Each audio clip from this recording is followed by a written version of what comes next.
இது சென்னை, கடலும் காற்றும் சேர்ந்து கதை சொல்லும் நகரம். ஆனா சில கதைகள் மனசுக்குள்ளதான் பிறக்கும்.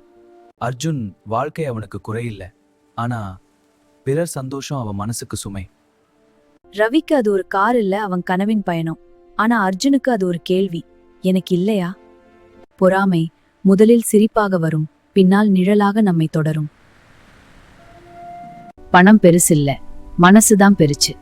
அத புரிஞ்சவனுக்கு தான் அமைதி கிடைக்கும். பொறாம வந்தா தூக்கம் போகும், மனம் இருட்டாகும். அப்பா பாருங்க, இசை. அந்த அர்ஜுனுக்கு இசை இல்ல, அது அவன் மனசுக்கு சத்தம். அருமையான கொண்டாட்டம். பொறாம நம்ம உருவத்தையும் மாற்றி காட்டும். உள்ள இருள் இருந்தா வெளிச்சம் கூட பயமா தோன்றும். பிறர் வெத்தி பார்த்தா மனசு காயடையும், ஆனா அது நம்ம தோல்வி அல்ல. கடல் எப்பவும் கொடுக்கும், அது போல மனசு இருந்தாதான் வாழ்க்கை இனிமை. உண்மையா சொன்னீங்க. பொறாமை பேசும் வார்த்தைகள் உண்மையை மெதுவா கொல்லும். மற்றவரை காயப்படுத்த நினைத்தவன் முதலில் தனிமை அடைவான். அம்மா விழுந்துட்டீங்க, எழுந்துருங்க. பாட்டி என்னாச்சு, பதில் சொல்லுங்க. வாழ்க்கை ஒரே நொடியில திரும்பும்.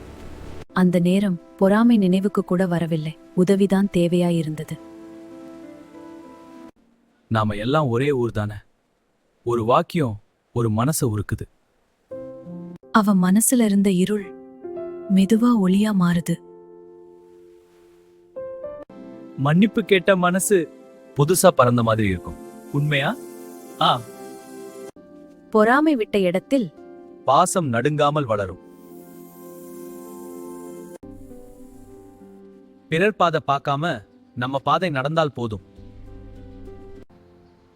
சந்தோஷம் பகிர்ந்தால்தான் பெருகும்.